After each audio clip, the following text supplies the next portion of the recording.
ગયા અઠવાડિયે આપણે મરજીવિયા નામની સરસ મજાની કવિતાનો અભ્યાસ કર્યો, બરાબર? કે કેટલા સાહસ સાથે એ કામ કરતા હોય છે. આજે આપણે આપણા અભ્યાસક્રમમાં આગળ વધીએ તો ગદ્ય 12 જેનું નામ છે સખી માર્કંડી. સખી એટલે આપણને ખબર છે કે એ મિત્ર, બરાબર? સ્ત્રી, બહેનપણી જેને આપણે કહીએ છીએ એના માટે સખી નામ વપરાય છે. અને માર્કંડી એક નદીનું નામ છે. અહીંયા એક નદી છે એ લેખકની સખી રૂપે લેખકે આપણને વર્ણવી છે, જેના લેખક છે કાકા સાહેબ કાલેલકર. આઝાદીની લડતમાં ગાંધીજી સાથે જેમણે કામ કર્યું હતું એ કાકા સાહેબ કાલેલકરનો આ ગદ્ય છે. પ્રવાસ નિબંધ છે. પ્રવાસ એમણે જે કર્યો છે જીવન દરમિયાન એના અનુસંધાને જે લેખો લખ્યા છે એમાંનો એક લેખ સખી માર્કંડી, બરાબર? એક નિબંધ સ્વરૂપે. તો ગદ્યનો અભ્યાસ કરીએ એ પહેલા મેળવીએ આપણે લેખકનો પરિચય. કાકા સાહેબ કાલેલકર, એમનો જન્મ છે 1 ડિસેમ્બર 1885 અને અવસાન છે 21 ઓગસ્ટ 1981. દત્તાત્રેય બાલકૃષ્ણ કાલેલકર મૂળ મહારાષ્ટ્રના સતારાના વતની હતા, બરાબર? જેમનું પૂરું નામ દત્તાત્રેય બાલકૃષ્ણ કાલેલકર. તમે 7મા ધોરણની અંદર ભણી ગયા હતા. દત્તુ એને બાળપણમાં કહેતા એવા કાકા સાહેબનું જીવન પ્રસંગ, જીવન પાઠ્ય નામ હેઠળ, બરાબર? તો આ એ જ લેખક છે.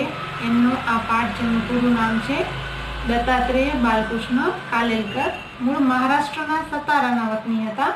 ગુજરાત વિદ્યાપીઠમાં અધ્યાપક અને આચાર્ય પદે રહ્યા. આમ તો એ મહારાષ્ટ્રના વતની છે, મરાઠી છે, પણ ગુજરાત વિદ્યાપીઠની અંદર એ અભ્યાસાર્થે રહ્યા અને ગાંધીજી સાથે જોડાયા એટલે ગુજરાત સાથે એમનો નાતો અને ગુજરાતી ભાષા પ્રત્યે પણ પ્રેમ એટલે ગુજરાતીમાં ઘણું સારું એવું સાહિત્ય પણ એમણે લખ્યું છે.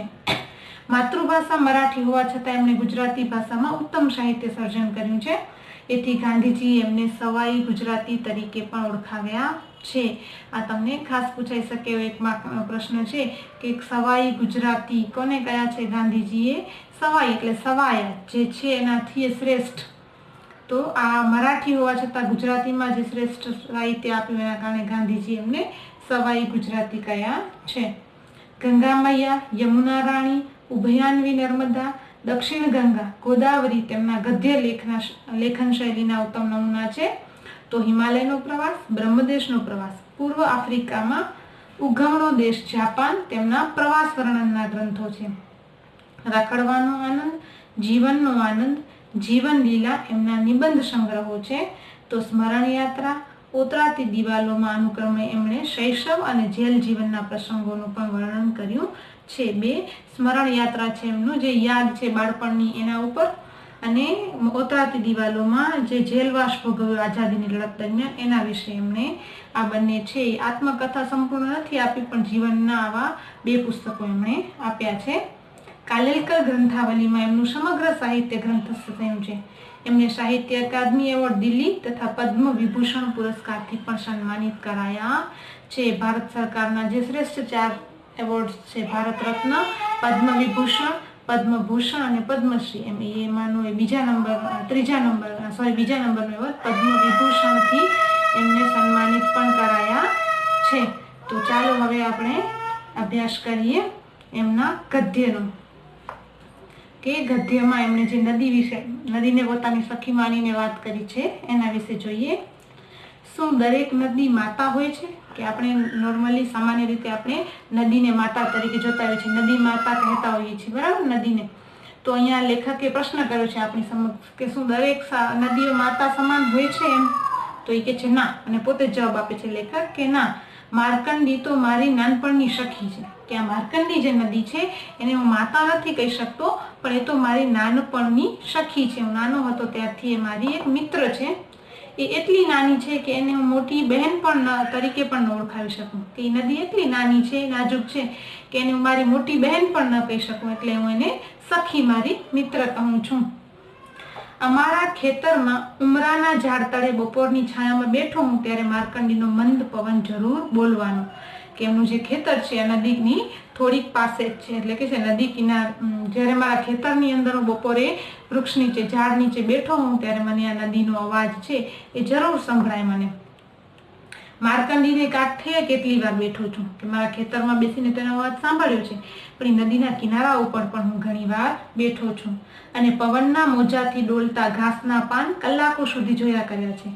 પવન આવે અને આ ઘાસ આજુબાજુ ઉગી નીકળ્યું હોય અને ઉડતા હોય એને પણ કે મેં કલાકો સુધી જોયા છે. એ નદી કિનારાનું એકાંત માણ્યું છે. માર્કંડીને કાંઠે અસાધારણ અદ્ભુત એવું કંઈ નથી, કે એવું કંઈ નથી કે જે અસાધારણ અદ્ભુત હોય, કે જે બીજે ક્યાંય જોવા ન મળે એવું હોય. એવું માર્કંડીને કાંઠે એવું કંઈ નથી. ખાસ ફૂલો પણ નથી, જાત જાતના રંગવાળા પતંગિયા પણ નથી. કોઈ આપણે કહી શકીએ એવા ખાસ ફૂલો પણ એના કિનારે નથી. જાત જાતના પતંગિયાઓ પણ આપણે ક્યાંક ઉડતા હોય, અલગ રંગબેરંગી આપણે જોયા હોય, તો એવા કાંઈ આ નદીને કિનારે નથી. માર્કંડીને રૂપાળા પથ્થરાય નથી. સફેદ પથ્થર આપણે કહીએ જે નદીના આસપાસ ઘણી નદીઓ ઉપર કિનારા ઉપર હોય, એવું આ નદી પાસે કંઈ નથી. પોતાના કલકુચિતથી ચિત્તને અસ્વસ્થ કરે એવા નાના મોટા પ્રપાત તો ક્યાંથી જોય. કલકુચિત પોતાના અવાજથી, પ્રપાત એટલે ધોધ, ઝરણા. ઘણી નદીની આસપાસ એવા ઝરણાઓ નદી છે, ડુંગરોમાંથી વહેતીને આવતી હોય, તેવા ધોધમાંથી વહેતી આવતી હોય, તો એવા કોઈ નાના નાના પ્રપાત એટલે કે ધોધ કે ઝરણા પણ નથી. એ ક્યાંથી હોય? એની પાસે આવી કોઈ સુંદરતા નથી. ત્યાં છે ફક્ત પ્રેમળ શાંતિ. બીજું કંઈ ખાસ આ નદીના કિનારે નથી, પણ લેખકને જે ગમે છે એ કે છે પ્રેમળ શાંતિ. એકદમ મનને શાંત કરી દેતી, સ્વસ્થ કરી દેતી એક શાંતિ જ ફક્ત એની પાસે છે. ભરવાડો કહે છે કે માર્કંડી વૈજનાથના ડુંગરમાંથી આવે છે. કે એ ક્યાંથી આવે છે, શું છે, એના વિશે લેખક આપણને હવે જણાવે છે. કે ભરવાડો જે ઘેટા બકરા ચરાવવા જતા હોય ગામે ગામ, એ લોકોએ જોયું હોય કદાચ, તો એ લોકો એમ કહે છે, જંગલની અંદર જઈને જોયું હશે, કે એ વૈજનાથના ડુંગરમાંથી વહે છે. મને એનું મૂળ શોધવાની કદી ઈચ્છા થઈ નથી. કે લેખક કહે છે મને એવું નથી થયું હું શોધું એનું મૂળ, એટલે કે ક્યાંથી આવતી હશે, એનું ઉદ્ભવ સ્થાન શું છે, એવું મને ક્યારેય નથી થયું. અમારા તાલુકાનો નકશો હાથમાં આવે ને તો એના માર્કંડીની લીટી હું ન શોધું. કે ઘણી વખત આપણે નકશામાં પણ નદીઓ ને ડુંગરો જોતા હોઈએ, પણ લેખક કહે છે કે મારા તાલુકાનો નકશો મારા હાથમાં આવે ને તો હું નદીને નથી શોધતો એની અંદર. શું કામ? કેમ કે તેમ કરતા એ સખીમતી નદી બની જાય. જો હું એમ કરું તો મારી એ મિત્ર છે એવું મને ના લાગે, પણ એક નદી તરીકે હું એને શોધતો હું એવું મને લાગે. એટલે હું એવું કરતો નથી, એવું નદી બનાવવા નથી માંગતો, એને મારી સખી જ રાખવા માંગુ છું. મને તો એના પાણીમાં મારા પગ બોડીને બેસવાનું જ ગમે છે. પગ મૂક્યો કે તરત ખડખડ ખડખડ ખડખડ એવો અવાજ શરૂ થાય. પગ મૂકીએ એટલે પગને અથડાઈને પાણી વહેવાનું શરૂ કરે, એટલે કે છે કે તરત ખડખડ ખડખડ એવા અવાજો આવે. નાનપણમાં અમે કેટલીય વાતો કરતા. લેખક કહે છે કે નાનપણની અંદર હું નદી પાસે ઘણો બધો રહ્યો છું. અમે કેટલીય વાતો કરતા. એકબીજાનો સહવાસ જ અમારા આનંદને માટે બસ થતો. કે અમે એકબીજા સાથે હોઈએ, સહવાસ એટલે સાથે હોઈએ. નદીની સાથે હું અને મારી સાથે નદી હોય, તો અમે બે ખાલી બેઠા હોઈએ તો પણ મને ઘણો બધો આનંદ થતો એની પાસે બેસવાનો, એની પ્રકૃતિ, એની સુંદરતા માણવાનો. માર્કંડી શું બોલે છે એ સમજવાની હું દરકાર ન કરું. મને માર્કંડી જે બોલતી હોય એના ખડખડ પ્રવાહની જે વાતો હોય એ કે છે કે હું એ ધ્યાન નથી આપતો, અને હું જે બોલું એનો અર્થ કરવા માર્કંડી ન થોભી. અને હું લેખક કહે છે ને આગળ કે મેં ઘણી વાતો એની સાથે કરી છે, એટલે હું એ ઘણું એ બોલતો હું, પણ એ માર્કંડી મારા માટે ઊભી રહેતી નથી સાંભળવા કે હું કઈ વાતો કરું છું. એ પણ પોતાના ધૂનમાં વયા કરે ને હું લેખક વાતો કર્યા કરે, અને એ વહેતા પ્રવાહમાં જે કહે એને એ કે હું પણ સાંભળતો નથી. અમે એકબીજાને ઉદ્દેશીને બોલીએ છીએ એટલું જ અમને બસ હતું. બસ અમે બંને બોલે રાખી છે. એ એના પ્રવાહથી, હું મારા શબ્દોથી, અમે બંને બોલે રાખી, એ જ અમારા માટે ઘણું હતું. અમે ખાલી વાતો કરીએ છીએ. ભાઈ બહેન ઘણે વર્ષે મળે એટલે એકબીજાને 1000 સવાલ પૂછે. કે હોસ્ટેલમાં હોય, બહાર ગામ હોય, લગ્ન થઈ ગયા તો ભાઈ બહેન ઘણા વર્ષે એકબીજાને મળે તો કે છે કે કેટલા બધા સવાલો હોય, હજારો પ્રશ્નો એકબીજાને પૂછતા હોય. પણ એ સવાલો પાછળ જિજ્ઞાસા નથી હોતી. પણ એ શું કામ પૂછે છે? એક આનંદ માટે, એક મજા માટે. એનામાંથી કંઈ જાણવાની ઈચ્છા નથી હોતી કે શું થયું હશે, શું એવી ઘટનાઓ કંઈ એ વાતોમાં કે આનંદમાં નથી હોતી. એ તો પ્રેમ વ્યક્ત કરવાનો એક પ્રકાર હોય છે. એ તો ફક્ત ભાઈ બહેન ભેગા થાય ઘણા સમય તો પોતાની વાતો દ્વારા એક આનંદ, એક પ્રેમ, મજા, ઉત્સાહ છે એ માણતા હોય છે. સવાલ શું પૂછ્યો અને જવાબ શું મળ્યો તરફ ધ્યાન રાખવા જેટલી સ્વસ્થ વૃત્તિ પ્રેમ મિલન વખતે ક્યાંથી હોય? કે આપણે શું સવાલ પૂછ્યો અને શું જવાબ આપ્યો, કે આવા બધા પ્રશ્નો છે એ એક પ્રેમ લાગણીથી આપણે જ્યારે મળતા હોઈએ, નદીની સાથે હું મળું છું અથવા ભાઈ બહેન મળતા હોય તો એવા સમયે એવા કયા પ્રશ્નોને શું જવાબ એવું ના હોય, ફક્ત એકબીજાના ઉત્સાહ અને આનંદની વાતો, મજા. તો એ કહે છે કે અમે પણ એ જ આનંદ અને મજાથી હું અને માર્કંડી મળીએ તો હું એની સાથે વાતો કરતો હોઉં. જો કેવી મસ્ત મજાની સખી એક બનાવી છે લેખકે, એક નદીને, એક પ્રકૃતિની મજા, એક આનંદ, એની સાથેનો સહવાસ, એનો ઉત્સાહ છે એ લેખકે આપણને નદી સ્વરૂપે નદીને સખી બનાવીને બતાવ્યો છે.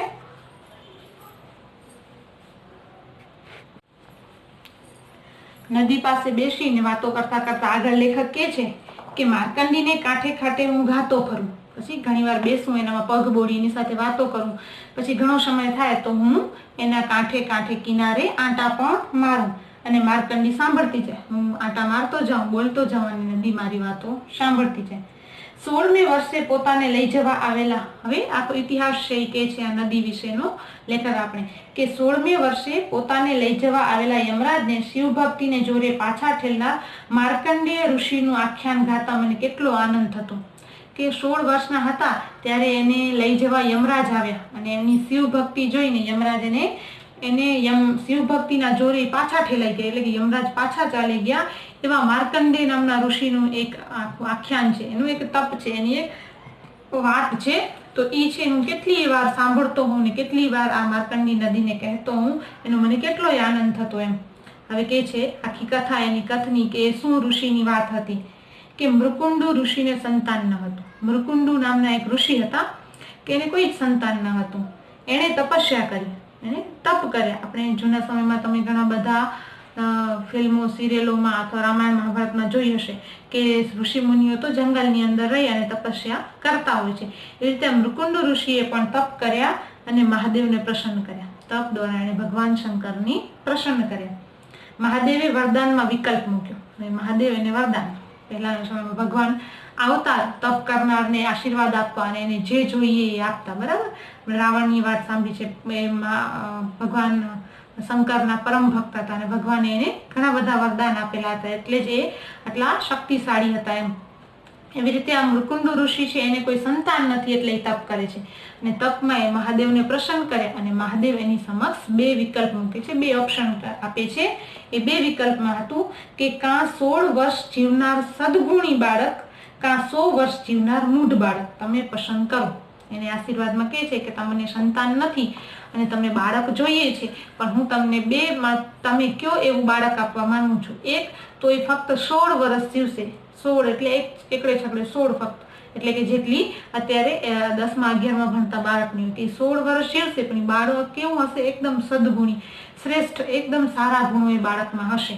તમને એવું બાળક જોઈએ છે કે બીજું જે 100 વર્ષ જીવશે પણ મૂઢ એટલે મૂર્ખ હશે એકદમ, આપણે કહીએ કે એને કોઈ જ જાતની એ સદબુદ્ધિ નહીં હોય એમ.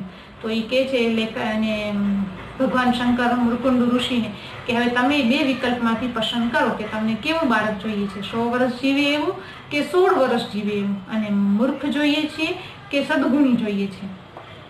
હવે 2માંથી કયો વર પસંદ કરો? હવે તો મૃકુંડુ ઋષિને ચિંતા થઈ. વર એટલે અહીંયા વર એટલે વરદાન શબ્દાર્થ થતા છે. પેલા આગળ મૂઢ તો મૂર્ખ, પછી વર તો વરદાન. કે હવે આ 2માંથી કયું વરદાન પસંદ કરવું એનો પ્રશ્ન મૃકુંડુ ઋષિને થયો કે બાળક સદગુણી લઉં પણ એ ફક્ત 16 વર્ષ જ જીવે તો એ બાળકનું શું મતલબ, અને 100 વર્ષ જીવે એવું બાળક લઉં પણ એ જો મૂર્ખ હોય, એ મૂઢ હોય તો એ શું કામનું?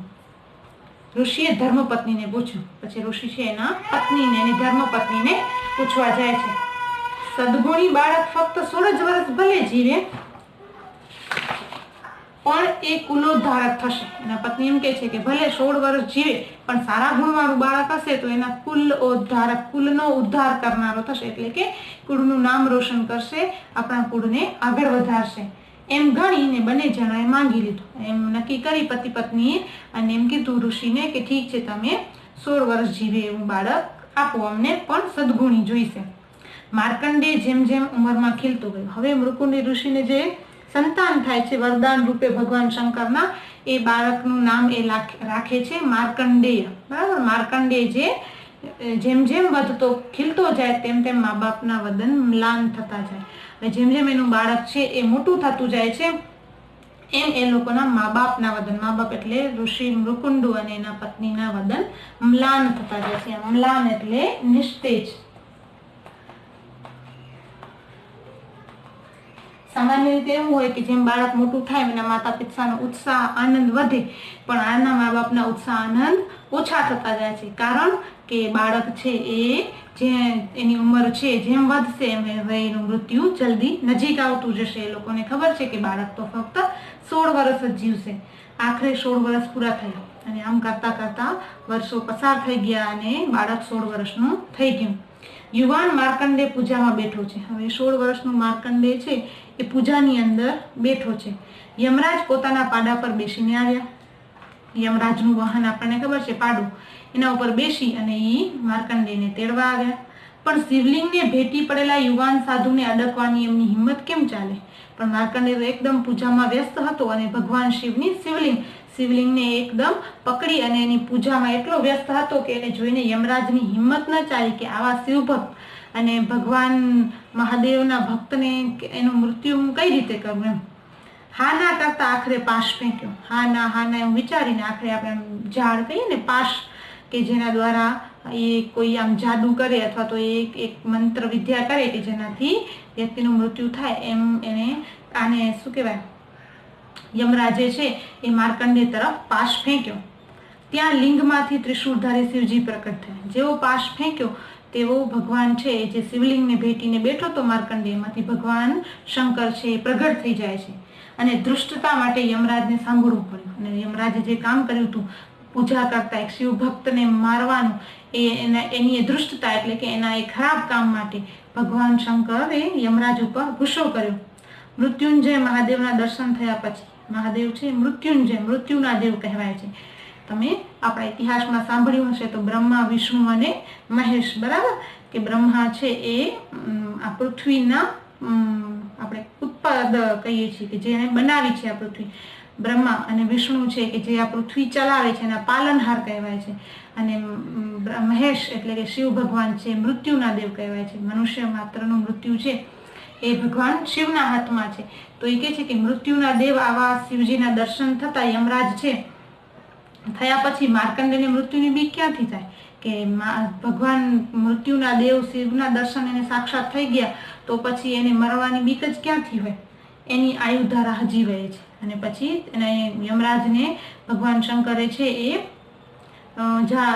દુષ્ટતા માટે એને આપણે શું કહી શકાય, અપમાન કર્યું, એને વઢ્યા અને પછી એને જવા દીધો. અને પછી આ જે માર્કંડેય છે એની આયુધારા એટલે કે એનું જીવન છે એ હજી વહે છે, મતલબ એ હજી જીવે છે. એટલે કે એ બાળક ભલે ને એની આયુષ્ય 16 વર્ષ હતી પણ એના કર્મો અને એણે કરેલા કાર્યોથી છે એ બાળકની આયુષ્ય ભગવાન શિવે વધારી આપ્યું.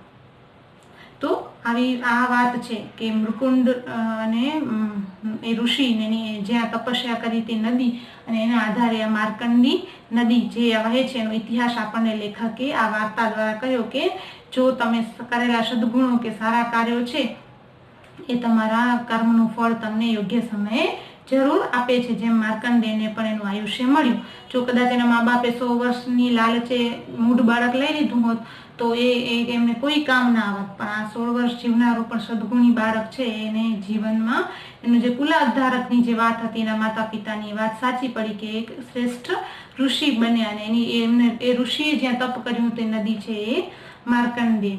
હવે લેખક પોતાના જીવનની વાત આગળ વધારે છે કે કોલેજમાં ભણતો ત્યારે પરીક્ષા પછી અમારી ભાઈબીજ થતી. કે દિવાળી વેકેશન પહેલા આપણને ખબર છે કે પરીક્ષાઓ પૂર્ણ થાય અને પરીક્ષા પૂર્ણ થાય એટલે દિવાળી વેકેશન આવે. તો લેખક પણ અહીંયા કહે છે કે મારી પણ કોલેજની પરીક્ષા થતી પછી અમારી ભાઈબીજ થતી. ભાઈબીજના દિવસે શું હોય, ભાઈ અને બહેન એકબીજાને મળે, એટલે કે કાં ભાઈ બહેનના ઘરે જાય કાં બહેન ભાઈના ઘરે અને એકબીજાને ત્યાં આ તહેવારનો ઉત્સાહ મનાવે. એટલે લેખક પણ એની સખી માર્કંડીને મળવા આવે.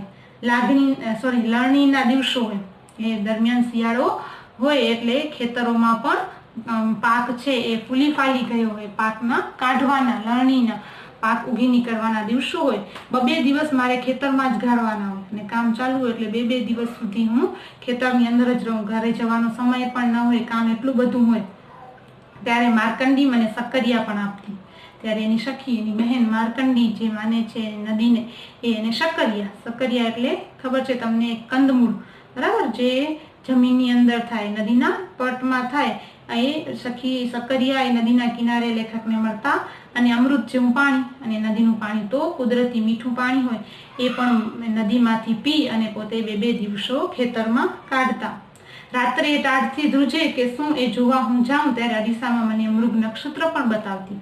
કે આપણે એમ થાય કે રાત્રે ખુલ્લી વસ્તુ હોય, ઠંડીમાં બધી ટાઢથી ધ્રુજતી હોય, તો નદીને પણ શું ટાઢ પડતી હશે, એ જોવા લેખક રાત્રે નદી કિનારે જાય તો એવી જ રહે છે કે શું છે.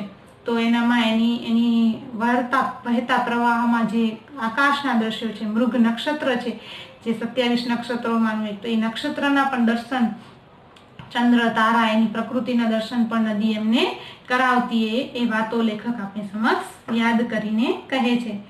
આજે પણ જ્યારે અમારે ગામડે જાઉં છું, લેખક કહે છે કે હવે તો લેખક જ્યારે આ ગદ્ય લખ્યું છે ત્યારે તો આ સત્યાગ્રહ અને આઝાદીની ચળવળ ને એ સમય પછી દરમિયાન, તો એ કહે છે કે હજી પણ હું જ્યારે મારા ગામડે જાઉં, પછી તો આપણને ખબર છે કે મહારાષ્ટ્રના વતની છે, સતારાના, હવે તો ગુજરાતમાં આવી ગયા છે, પણ એ કહે છે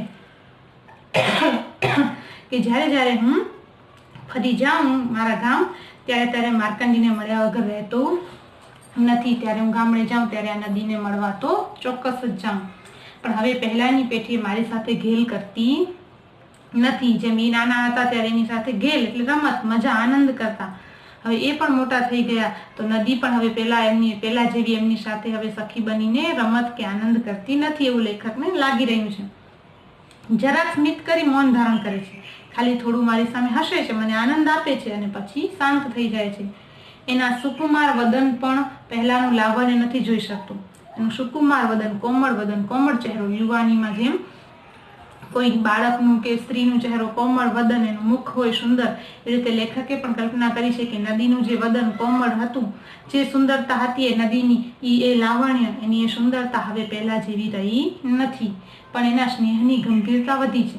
પણ એનો પ્રેમ છે, જે એનો સ્નેહ છે, એ વધારે ગંભીર બની ગયો છે. પહેલા જેમ નાના બાળક નાનું હોય કે સ્ત્રી નાની હોય કે છોકરાઓ નાના હોય, એનામાં જે પ્રેમ, આનંદ, મજા, ઉત્સાહ હોય, અને મોટા થયા પછી જે લાગણી, પ્રેમમાં ગંભીરતા આવે, સમજદારી આવે, એમ લેખક પણ એક પોતાની સખીને કેટલી સમજદાર વર્ણવી છે કે કેવી નાની હતી ત્યારે જે ઘેલ રમત કરતી એની જગ્યાએ હવે ગંભીર બની ગઈ છે, પણ એનો પ્રેમ હવે ગંભીર બની ગયો છે. તો આવી એક પ્રકૃતિ સાથેનો પ્રેમ, આપણે ઘણા બધા લેખકો, કવિઓની કવિતાઓમાં જે પ્રકૃતિ સાથેનો પ્રેમ છે, સ્નેહ છે, આપણે જોયો હશે. વરસાદ સાથેનો હોય, ડુંગરો, પર્વતો સાથેનો એક અલગ જ વાત, એક અલગ જ રજૂઆત લેખકની, એક નદીને એક સખી માનીને જે એના વિચારો છે, જે કલ્પના લેખક કરી છે, એ ખૂબ સુંદર છે. તો તમે પણ એને માણીને મજા આવી હશે કે કેવી સુંદર મિત્રતા લેખકે પ્રકૃતિના તત્વો સાથે કેળવી છે. તો આપણે પણ પ્રકૃતિના તત્વો તરફ વળીએ, એનામાંનો જે આનંદ છે, એની જે મજા છે, એને માણતા